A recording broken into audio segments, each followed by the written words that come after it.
pemilihan jenis ya tanaman yang untuk reklamasi memang pertama tentu dalilnya adalah disesuaikan dengan tanaman dulu yang ada di situ. Yang kedua kemudian menyusut-nyusut, akhirnya pertama adalah yang pemanfaatan untuk tidak pemanfaatan langsung ke manusia. Ya. Mas Sony, tadi kan sudah dijelaskan selintas tadi ya mengenai bagaimana struktur hutan itu mau tidak mau termasuk dengan reklamasi, lalu ada depositnya dan seterusnya. Dan kebetulan di Kabupaten Seluma ini selain ada potensi tambang juga ada sawit, ya kan? Dan konon sawit ini juga ganggu, konon, ya. Lalu kemudian juga apa sih yang mesti harus ada beberapa macam diskursus mengenai tanaman yang harus dipilih untuk reklamasi, Pak Sony. Jadi barangkali ini kita dapat elaborasi, ya maunya sih kalau orang sih tanaman yang murah, ya kan saya pernah lihat satu proses pembibitan di perusahaan tambang. Nah mereka kesulitan untuk mengembalikan sesuai syarat itu pohon-pohon endemik di situ gitu. Gimana ini Pak Sony? Ya baik, untuk pemilihan jenis ya tanaman yang untuk reklamasi memang pertama tentu dalilnya adalah disesuaikan dengan tanaman dulu yang ada di situ. Yang kedua kemudian menyusut-nyusut, akhirnya pertama adalah yang pemanfaatan untuk tidak pemanfaatan langsung ke manusia. Ya. Misalkan serewangi gitu ya, kemudian akasia yang memang masuk dalam kategori fast growing species begitu ya. Nah, kita mengalami di misalkan tambang timah, kemudian tambang semen begitu ya yang ada di Bogor, itu semua kita bantu dengan tanaman-tanaman yang bisa menghasilkan atsiri. Jadi bukan yang berhubungan dengan manusia karena ikan yang kita lakukan uji coba di 8.000 kolong yang ada di Bangka Belitung ternyata memang jangka waktu 10-15 tahun masih ada karsinogeniknya gitu ya. Itu luar biasa tuh. Meskipun dia hidup, tapi ternyata kalau dimakan kita ya racun juga. Makanya ini saya kira sangat penting untuk tadi riset-riset dari kampus ini sangat baik untuk tadi mencoba mencari solusi ya.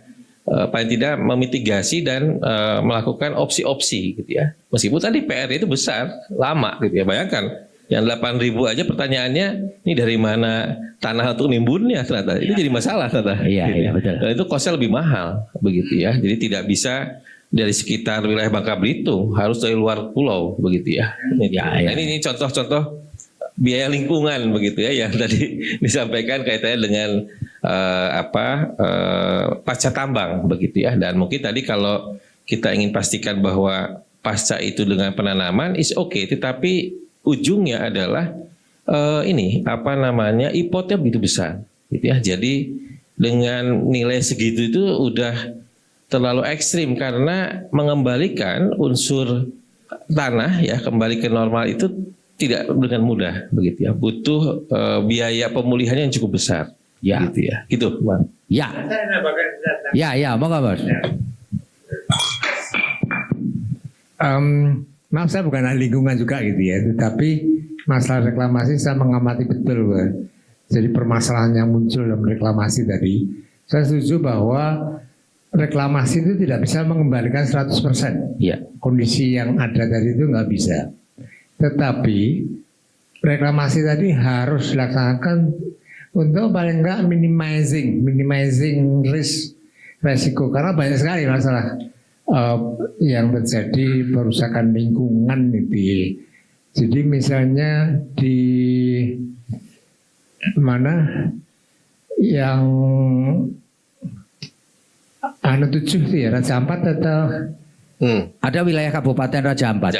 Itu kan ada 4 tadi. Waktu itu si Bahlil mengatakan bahwa jaraknya jauh. Berapa jauh? 20 km tadi. Nah, hasil penelitian Tadulako, Pak. Tadulako dia melakukan penelitian itu bahwa tambang nikel tadi itu menghasilkan debu yang sangat halus sekali. Iya, betul. Sangat halus sekali dan itu dibawa angin. Bisa 20 km lebih itu. Iya. Dan itu seperti yang Pak Sony katakan tadi, ikannya itu kena racun itu, Iya. dimakan orang, orangnya kena racun juga di situ. Tapi ikannya hidup. Hidup. Ikannya hidup tapi di badannya ada racun. Itu hasil penelitian Tadulako seperti Iya, itu, Pak. betul, betul. Nah, kalau misal jaraknya 20 kilo, saya katakan juga di media itu bukan alasan untuk mengizinkan tadi. Meskipun dari 4 akhirnya 3 Cabut. dicabut, tinggal 1. Nggak tahu itu temennya Bahlil atau apa tetap diizinkan itu. Nah, sekali lagi bahwa reklamasi itu nggak bisa melakukan 100%. Tapi untuk minimizing risk lah. Minimizing risk harus dilakukan. Karena kalau misalnya itu ya, karena masalah reklamasi tadi nggak bisa kembali, kemudian kita nggak mau nambang, ini ya saya kira nggak perlu juga Pak, karena potensi tadi nggak akan dioptimalkan kan. Karena hasilnya tadi kalau dioptimalkan emas tadi itu memberikan keuntungan yang sangat besar tadi dan memberikan nilai tambah yang cukup besar tadi. Jadi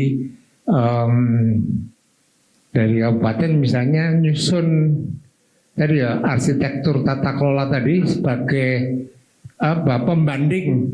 Saya yakin pemerintah pusat nggak punya juga itu. Tapi kalau dari daerah punya, kemudian punya bargaining power untuk didiskusikan, saya yakin bisa. Tadi saya berikan contoh misalnya Aceh dalam menentukan jarak laut berapa kilometer itu dikasih juga. Jadi ya meskipun hasilnya seperti itu, tapi janganlah kita putus asa gitu ya, untuk mencarikan solusi terhadap masalah-masalah yang rumit-rumit tadi. Itu barangkali Pak. Oke, kita sudah 2 jam ini, kita sudah ngobrol, rasanya sudah cukup.